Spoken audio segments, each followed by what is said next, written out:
Trump's administration has loosened restrictions on Obamacare waivers.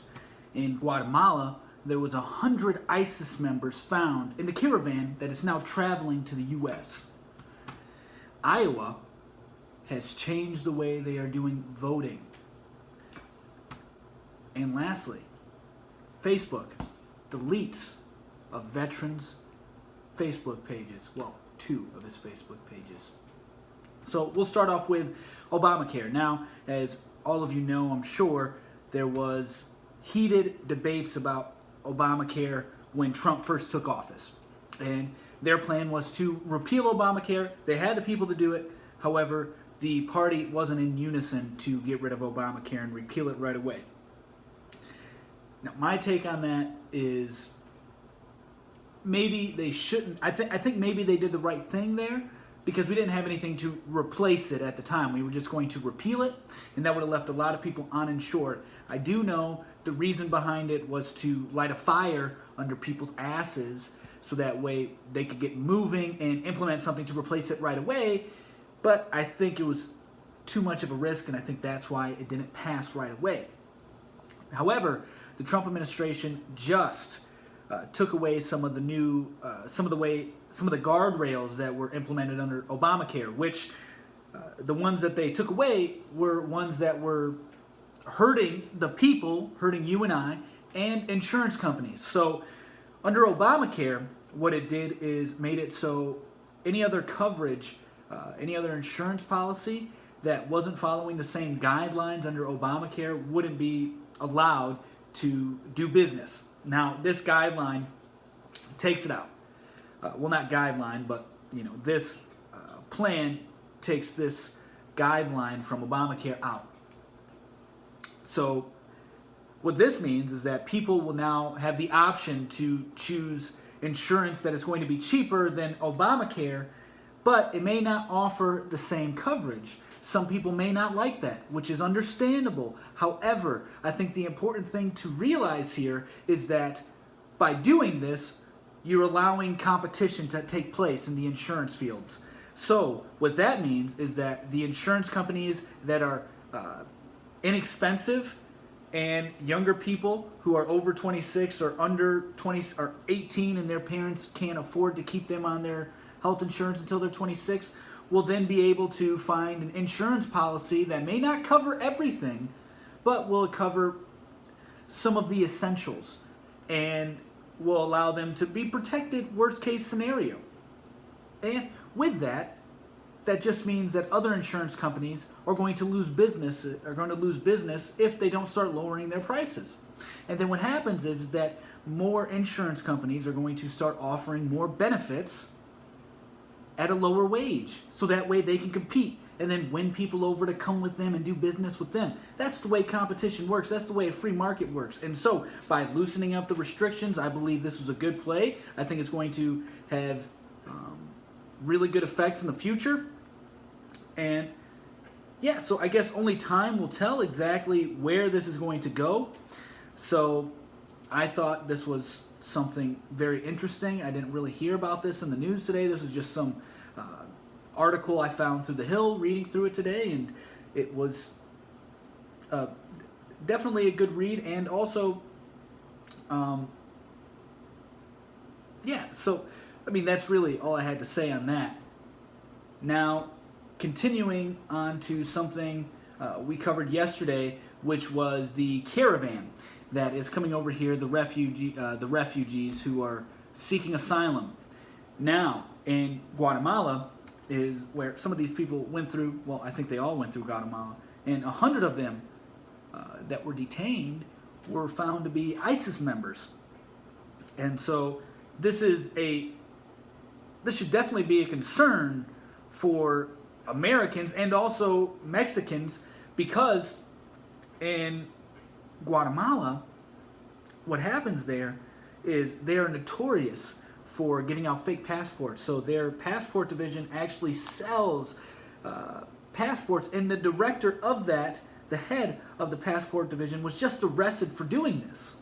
So what happens is these northern African countries and Middle Eastern countries will find a way to get over to places such as Dubai, and they will then be flown to Guatemala, where they then can receive a fake passport, and then they can travel, and then they can do whatever they want to do because they have a fake passport that can get them through whatever they need to get through. So this is a little scary because we don't know now who has fake information and is coming over here with bad intentions in America. This is why I say that we need to be extremely mindful of what's going on with this caravan. And this is also why yesterday I talked about what's going on in Spain with the migrants that are throwing feces, throwing stones, and just totally disregarding the rule of land over in Spain by trying to enter in. This is not what you do. And so, while most of these people, I'm sure, are truly seeking asylum, however, because of the lack of enforcement on the asylum rules, we don't know who the threats are within this group. And there's obviously going to be some threats within this group, especially since they're all walking and forcing their way through governments, through borders, and through country. Yeah, there's a lot to be concerned about here, I believe, with this caravan. But I do understand that a lot of people are definitely seeking asylum. Escaping violence is a huge thing in a lot of these countries, and I totally empathize with that. However, I cannot turn a blind eye to the fact that there's a potential for danger to be in that group and to harm people in our country. I just can't ignore that. And I don't think anybody should either. I don't think you should. I think this is something we should all be aware of and realize, hey, we want to help people. We're a nation that was built on immigrants. That is 100% factual. The only caveat to that is that we were a nation built upon by legal immigrants, by people who came over here legally. Obviously, there are illegal immigrants who came over and maybe helped build the country, but the vast majority of the immigrants that came over here were legal, and that's what this country's built upon. So yes, we do need it, and it also is beneficial for jobs as well. I know yesterday, it may sound a little contradicting from what I said yesterday, because I said it can lower wages, but there's also a flip side to that. So yes, depending on the type of labor you get from immigrants, it can lower wages. However, it could also help us out by spread of information, having different ideas, diversity of thought, which is what we should be pushing, but instead we're pushing diversity of gender, diversity of color, which are all great things, but most importantly, we should be trying to find people who think differently than us, so that way we can help expand our own minds and become intelligent and more well-versed in the world. And that's also why immigration's good, when we have people from other countries giving their ideas to help our country and some of our companies grow and find better ideas and how to implement them. And so yes, it's a double-edged sword when it comes, not really a double-edged sword, but it's just an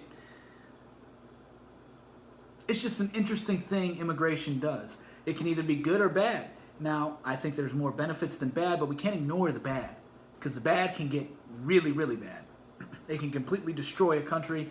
If you look over in Europe, right now they're having tremendous issues with the Syrian refugees over there. There's hotels that have turned into complete, I'm not even sure what you would call them, but they're restricted to refugee residences only for the most part, although they still allow people to stay there. But I read an article on Twitter from somebody from Prison Planet, and well, they shared it.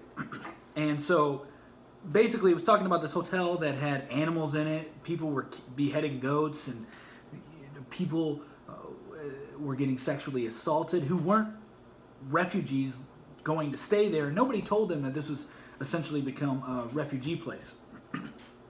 So yeah, there's a lot of things to be concerned about, especially with mass migration. Excuse me. Now, this isn't necessarily a huge migration that's happening, but definitely something we should keep an eye on, and with information like this, be aware of. Now, on a much lighter note, something that actually pleases me, and I hope that this will maybe take hold all over the country. Now, what Iowa is doing, this is an article from Politico. It says Iowa Democrats fume over GOP change to ballot law. Basically, what this is doing is not allowing somebody to vote straight down the party line. So you can't just mark Democrat, then you're voting all Democrat. You can't just mark Republican and vote all Republican. What you have to do is vote individually and see who you want to pick. Now, the Democrats are crying about this over in Iowa because they feel it will hinder some people from voting due to the confusion. Maybe so. Maybe so. However, if people are going to be confused on who to vote on, then maybe they shouldn't vote anyway, because then they don't have enough to vote on. And if people are just voting based on party, that seems to me a little idiotic. And the reason I say that is because what if you're voting for somebody who doesn't hold your values, but they claim to be on the same team as you? All they have to do is say that they're a Democrat or a Republican, and if you're a loyalist, you're going to vote Democrat or Republican regardless of who it is and regardless of their views are, regardless of their extremists. So I think that this is a good plan for Iowa, although people are worried about it and they feel that it may affect voter turnout. It may or may not, and my whole opinion is, as I've already stated, if you're not well informed to know who's running and understand where they're coming from, then you probably shouldn't be voting for anybody because you don't know who has your best interests at hand.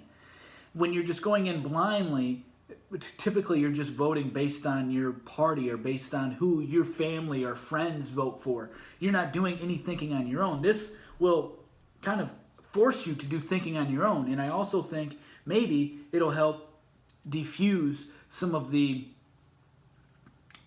tension that has been rising due to the increasing polarization in politics that we have throughout the country. So obviously this is just in one state. Maybe this will be implemented more. I'm not sure, but we'll see how it turns out, obviously. So this was an interesting piece. I thought this was interesting news. And yeah, so that's what's going on in Iowa. Now, the last thing I want to touch on before we go today is an article from Breitbart. I understand, far-right leaning site, conspiracy theorist, white supremacist. I get all the criticism. I get it.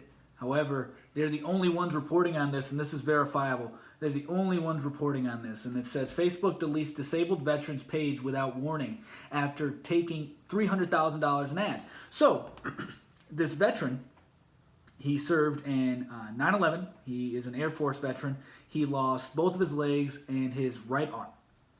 And he has two Facebook pages on Facebook. One is Right Wing News, and the other one is Military Grade Coffee. Now, Right Wing News had more than 3 million followers on Facebook before it was purged. And Military Grade Coffee is where his company was really based out of. They sell coffee and 10% of the profits go to veterans. So, really good plan, and he had a great business model, and he made a good point. This is a quote of his right here. It says, "I'm not a conservative. I'm not a liberal. I'm an American with